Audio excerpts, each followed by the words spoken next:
Hi student, अब हम अनुचुंबकत्व की व्याख्या पढ़ेंगे। यानी कि अनुचुंबक पदार्थ कौन से होते हैं। Explanation of paramagnetism. तो ऐसे पदार्थ या ऐसे पदार्थों के परमाणु में क्या होता है, इलेक्ट्रॉन की संख्या क्या होती है, अनपेयर्ड होती है। ठीक है, यानी कि विषम संख्या में इलेक्ट्रॉन पाए जाते हैं। और देख रहे हैं आप चित्र में क्या होता है कि यहाँ पर ये जो इलेक्ट्रॉन होते हैं अनुचुंबकित, वो कैसे होते हैं, ये रेंडमली क्या करते रहते हैं, गति करते रहते हैं, जिसकी वजह से इनका नेट चुंबकीय आघूर्ण क्या हो जाता है, शून्य होता है। लेकिन जैसे चुंबकीय क्षेत्र में रखते हैं तो ये सब क्या हो जाते हैं, चुंबक की ओर अट्रैक्ट हो जाते हैं। तो ये चुंबक की ओर क्या होते हैं, अट्रैक्ट हो जाते हैं। तो अनुचुंबकीय पदार्थ वो होते हैं जो चुंबकीय क्षेत्र में रखने पर चुंबक की ओर आकर्षित हो जाते हैं। क्या कहलाते हैं, अनुचुंबकीय पदार्थ कहलाते हैं। ठीक है, अनुचुंबकीय पदार्थ वे पदार्थ हैं जो किसी चुंबकीय क्षेत्र में रखे जाने पर क्षेत्र की दिशा में मामूली से चुंबकित हो जाते हैं तथा किसी शक्तिशाली चुंबक के सिरों के समीप लाए जाने पर तनिक आकर्षित होते हैं, मतलब आकर्षित भी होने लगते हैं उनकी तरफ लाए जाने पर। तो कौन कौन से हो जाएंगे, इन पदार्थों के इस गुण को अनुचुंबक कहते हैं। उदाहरण के लिए platinum, aluminium, chromium, sodium, manganese, crown glass, CuCl2, nickel व आयरन के लवणों की घोल, ऑक्सीजन आदि अनुचुंबकीय होते हैं। ठीक है, ये कैसे होते हैं, अनुचुंबकीय पदार्थ होते हैं। ये हल्का सा क्या होते हैं, चुंबक की ओर आकर्षित होते हैं। अनुचुंबकीय पदार्थ की विशेषता, स्पेशलिटीज ऑफ पैरामैग्नेटिक सब्सटेंस। तो चुंबकीय क्षेत्र इन पदार्थों को अल्प आकर्षित करता है। किसी दंड चुंबक के समीप लाने पर ये पदार्थ अल्प आकर्षण का अनुभव करते हैं।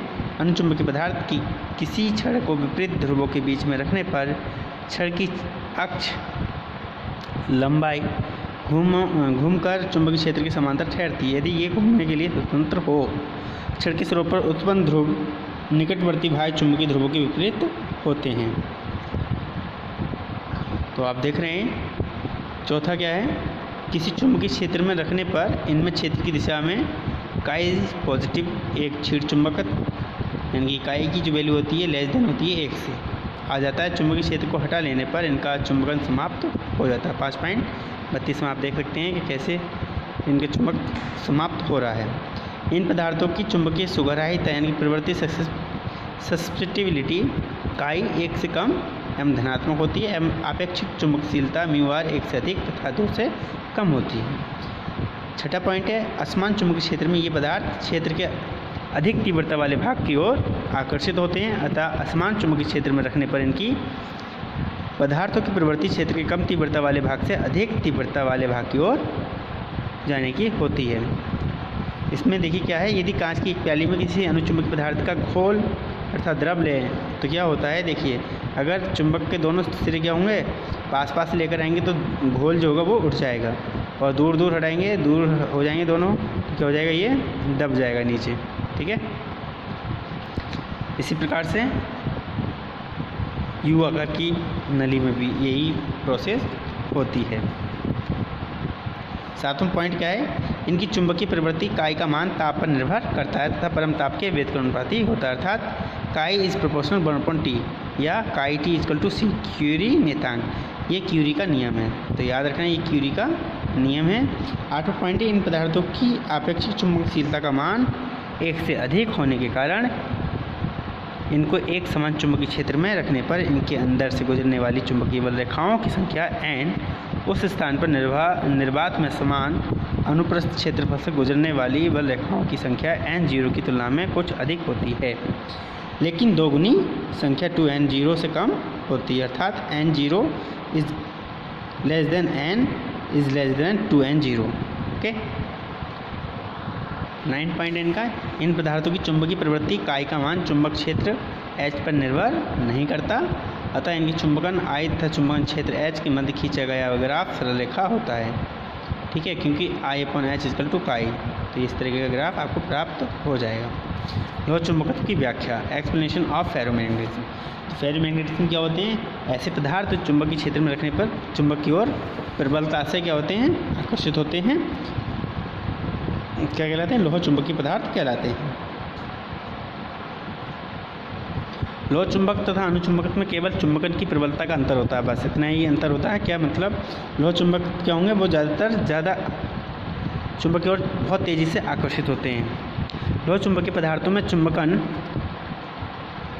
बहुत प्रबल होता है। अनुचुंबकीय पदार्थों की भांति ही लोह चुंबकीय पदार्थ का भी प्रत्येक परमाणु एक चुंबकीय द्विध्रुव होता है, जिसका एक स्थायी चुंबकीय आघूर्ण होता है। विभिन्न परमाणुीय चुंबकीय आघूर्ण एक दूसरे पर निर्भर नहीं करते हैं, किंतु एक परमाणु के इलेक्ट्रॉन अपने समीप स्थित दूसरे परमाणु के इलेक्ट्रॉन के साथ पारस्परिक अन्योन क्रिया करके तथा इन इलेक्ट्रॉनों के चक्रण को संरेखित करके अपने चुंबकीय आघूर्णों को संरेखित कर लेते हैं।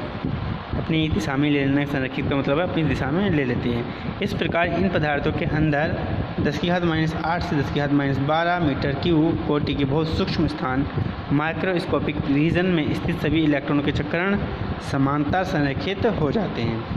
इस सूक्ष्म स्थान में लगभग 10⁻17 से 10⁻27 परमाणु स्थित होते हैं। इन स्थानों को क्या कहते हैं? डोमेन कहते हैं। सभी परमाणुीय द्विध्रुवों के एक दिशा में संरेखित होने के कारण प्रत्येक डोमेन चुंबकीय संतृप्ति की अवस्था में होता है तथा इसमें एक बहुत प्रबल चुंबकीय आघूर्ण होता है। पदार्थ की सामान्य अवस्था में विभिन्न डोमेन अनियमित ढंग से इस प्रकार व्यवस्थित होते हैं कि किसी भी दिशा में उनका नेट चुंबकीय आघूर्ण शून्य या नगण्य ही होता है। यही कारण है कि लोहे का प्रत्येक टुकड़ा चुंबक नहीं होता।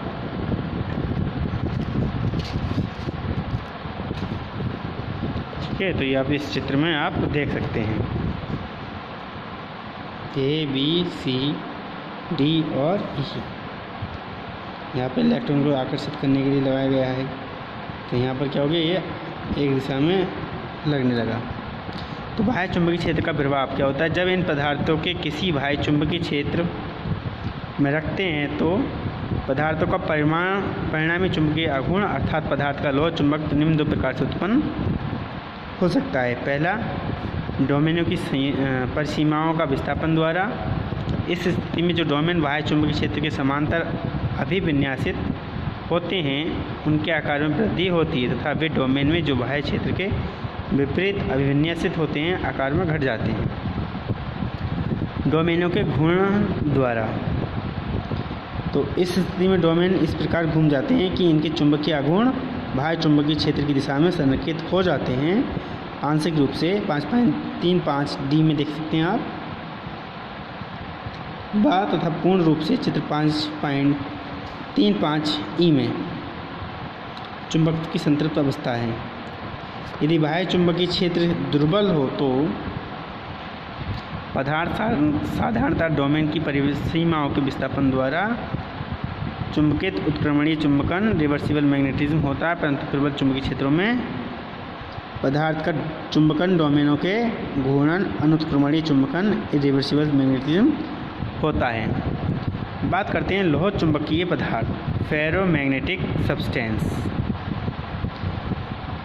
तो जैसा कि मैंने अभी बताया ऊपर कि लोह चुंबकीय पदार्थ वे पदार्थ हैं जो किसी चुंबकीय क्षेत्र में रखे जाने पर क्षेत्र की दिशा में प्रबल रूप से चुंबकित हो जाते हैं, मतलब बहुत स्ट्रांगली चुंबक की ओर क्या होते हैं? अट्रैक्ट होते हैं तथा इनके सिरों पर स्वतंत्र ध्रुव उत्पन्न हो जाते हैं। लोह चुंबकीय पदार्थ कहलाते हैं, यानी कि फेरोमैग्नेटिक सब्सटेंस कहलाते हैं। तो देखिए क्या होता है, किसी चुंबक के सिरों के समीप लाए जाने पर ये पदार्थ तेज़ी से आकर्षित होते हैं। इन पदार्थों के इस गुण को लोह चुंबक कहते हैं। उदाहरण जैसे लोहा हो गया, निकेल हो गया, कोबाल्ट, तथा इनकी मिश्र धातु जैसे cobalt steel, tungsten steel, alnico, बोरोलिनियम तथा डिस्प्रोसियम आदि लोह चुंबकीय पदार्थ हैं। इन पदार्थों में इलेक्ट्रॉन के चक्रण प्राकृतिक रूप से समांतर दिशाओं में होते हैं। क्या होते हैं? चक्रण समांतर दिशाओं में होते हैं। ठीक है, लोह चुंबकीय पदार्थ की विशेषताएं, ये पदार्थ चुंबक द्वारा आकर्षित होते हैं।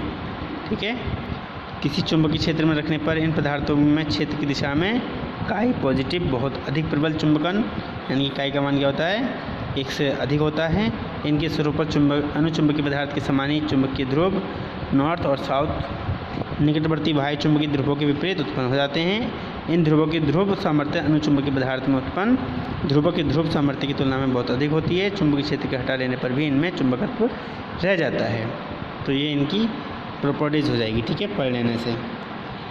प्रतिलोह चुंबकीय पदार्थ एंटी फेरोमैग्नेटिज्म सब्सटेंस। तो कुछ पदार्थों में इलेक्ट्रॉन के चक्रण प्राकृतिक रूप में प्रति समांतर एंटी पैरेलल दिशाओं में होते हैं, जिनके फलस्वरूप पदार्थ में नेट चुंबकन शून्य होता है। यानी कि इन पदार्थों को प्रतिलोह चुंबकीय पदार्थ कहते हैं, जैसे manganese oxide, ferrous oxide, cobalt oxide, निकल ऑक्साइड प्रतिलोह चुंबकीय पदार्थ हैं। फिर आते हैं लघु लोह चुंबक या फेरी चुंबकत्व, फेरी मैग्नेटिज्म। इन पदार्थों में चुंबकन प्रतिलोह चुंबकीय पदार्थों की भांति ही होता है, किंतु किसी दिशा में परमाणुवीय या आयनिक चुंबकीय आघूर्णों के मान उस दिशा की विपरीत दिशा में अभिविन्यसित चुंबकीय आघूर्णों के मानों से भिन्न होते हैं। अतः इनमें एक नेट चुंबकन होता है जो काफ़ी क्षीण होता है। इन पदार्थों को फेराइट्स कहते हैं। लोह का यौगिक Fe3O4 अथवा मैग्नेटाइट प्राकृतिक चुंबकीय पदार्थ फेराइट ही होता है। प्रतिचुंबकत्व, अनुचुंबक तथा लोह चुंबकत्व का तुलनात्मक अध्ययन। तो ये आपके इनका अब्रिविजिबल स्टडी है, आप इसको पढ़ लें और ध्यान से पढ़ लें।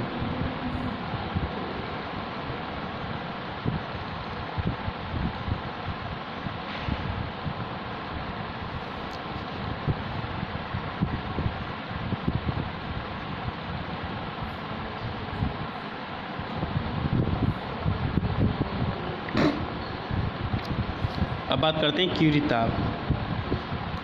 क्यूरी ताप क्या है? किसी लोह चुंबकीय पदार्थ को गर्म करते रहने पर ताप के एक निश्चित मान पर पदार्थ का चुंबकीय गुण समाप्त हो जाता है, अर्थात पदार्थ अनुचुंबकीय हो जाता है। वह ताप जिसके नीचे पदार्थ लोह चुंबकीय तथा जिसके ऊपर अनुचुंबकीय होता है, पदार्थ का क्यूरी ताप कहलाता है। पदार्थ को ठंडा करने पर वह पुनः लोह चुंबकीय हो जाता है। जब लोह चुंबकीय पदार्थ का ताप बढ़ाते हैं तब क्यूरी ताप के ऊपर पदार्थ का डोमेन स्ट्रक्चर भंग होने का प्रयत्न करता है। डोमेन अपना संरेखन समाप्त कर देते हैं तथा यत्र तत्र व्यवस्थित होने लगता है, जिसके कारण पदार्थ का लोह चुंबकीय गुण समाप्त हो जाता है। ये ताप चुंबकीय पदार्थ पर निर्भर करता है। लोहे का क्यूरी ताप 770 डिग्री सेल्सियस, निकल का 358 डिग्री सेल्सियस तथा कोबाल्ट का 1227 डिग्री सेल्सियस होता है। चुंबकीय शैथिल्य मैग्नेटिक हाइस्टेरिस। जब किसी लोह चुंबकीय पदार्थ के नमूने स्पेसिमेन को चुंबकित करने के लिए चुंबकीय क्षेत्र H में रखा जाता है, तब चुंबकीय प्रेरण के कारण लोह चुंबकीय पदार्थ चुंबकित हो जाता है। पदार्थ में उत्पन्न चुंबकत्व को I से प्रदर्शित करते हैं।